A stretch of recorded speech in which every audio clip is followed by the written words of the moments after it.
When Major General Camille Dawson returned from a NATO security summit in Brussels, she expected a quiet ride home, not to be handcuffed and humiliated in a cold airport parking garage by officers who couldn't believe a black woman in civilian clothes held that much power. No stars on her collar. No ribbon rack on her chest. Just a tailored coat, black gloves, and the kind of presence you don't earn overnight. 31 years of service had taught Camille that real authority didn't need introduction, it moved with you.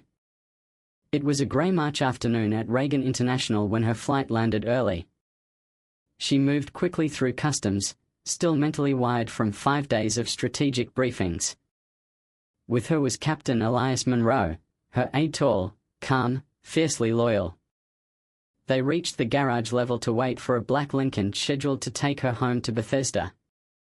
The garage echoed with the occasional luggage wheel and reverse beeping maintenance carts. Then, 3 plainclothes officers approached. No warning.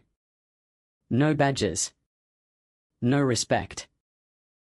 "Hands where we can see them," barked the stocky one with a buzz cut. A woman with her hand resting near a holstered weapon stepped in. "You match the description of a person of interest." Camille calmly asked to identify herself, but the third officer cut in, "You can show ID after we secure the situation." Captain Monroe stepped forward. "She's a major general in the U.S. Army." "Back off," came the instant reply. Camille didn't flinch. She reached for her phone to make a secure call. "This is a government device."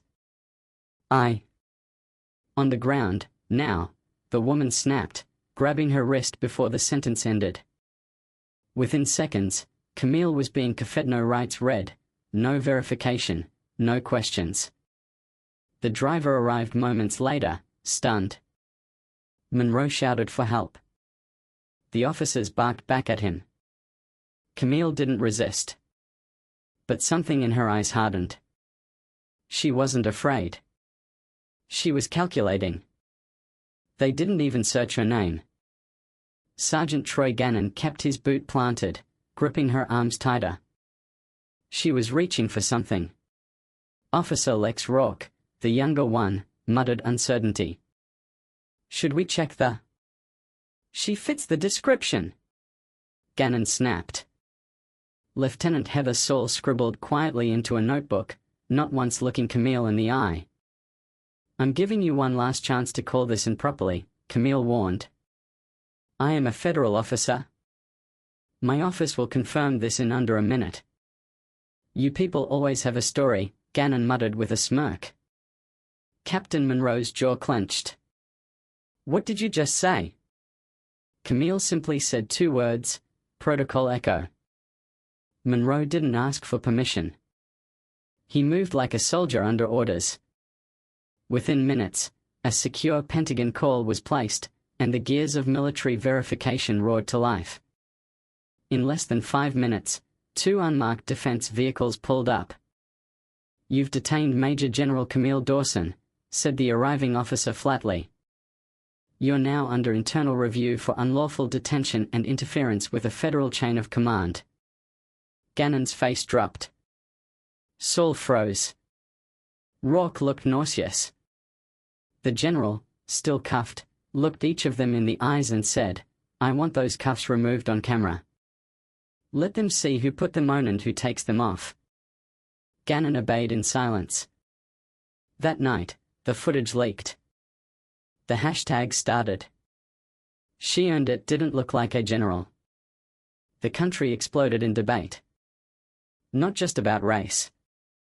About power. About bias. About how even the highest-ranking woman in uniform could be dismissed without a second thought because she didn't look the part. Internal affairs came fast. Gannon had 6 prior complaints, most dismissed quietly. Rourke had a sealed reprimand. Saul had a spotless record, but internal emails raised red flags about her judgment during prior stops. Camille said little publicly. She didn't tweet. She didn't cry. She simply wrote a line in a formal statement: "This wasn't mistaken identity. This was refused recognition. Weeks later, in a congressional hearing room, she said it aloud. I wasn't cuffed because they didn't know who I was. I was cuffed because they couldn't believe I was who I said I was. Silence followed. And change began. The officers were terminated. The task force dismantled. Training protocols rewritten. But Camille Dawson wasn't chasing justice for herself. She didn't want apologies. She wanted accountability. She wanted a record. A mirror. Because next time, it might be someone without a secure line to the Pentagon. And that silence the one that day in the garage spoke louder than any shouted order ever could.